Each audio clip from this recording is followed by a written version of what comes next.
In today's video, I'm going to show you how to install Google Chrome on your computer or laptop step by step, even if you've never done it before. This is a quick and easy guide for Windows users who want to switch from their current browser and start using Chrome for faster browsing, syncing, and extensions. If this tutorial helps you out, make sure to hit the like button and subscribe for more simple tech guides just like this.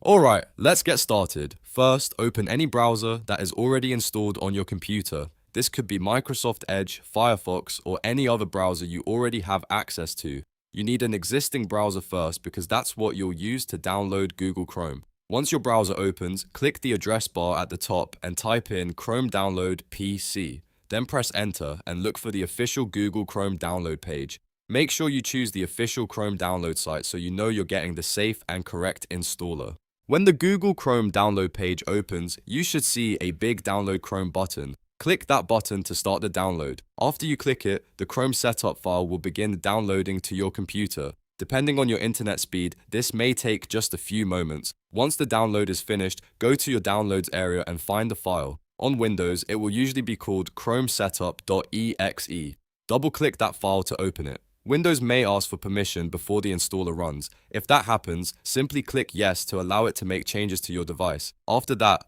Chrome will begin installing automatically. You usually do not need to manually click through a long setup process. The installer will download any required files and install the browser for you in the background. Just wait for the process to complete. Once the installation finishes, Google Chrome should open automatically. If it does not open right away, look for the Chrome icon on your desktop or in your start menu and launch it from there. From this point, you can sign in with your Google account if you want to sync bookmarks, passwords, and browsing history across devices. And that's it.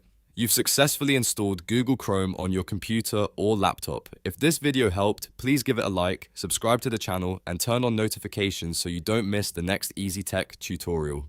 Thanks for watching, and I'll see you in the next one.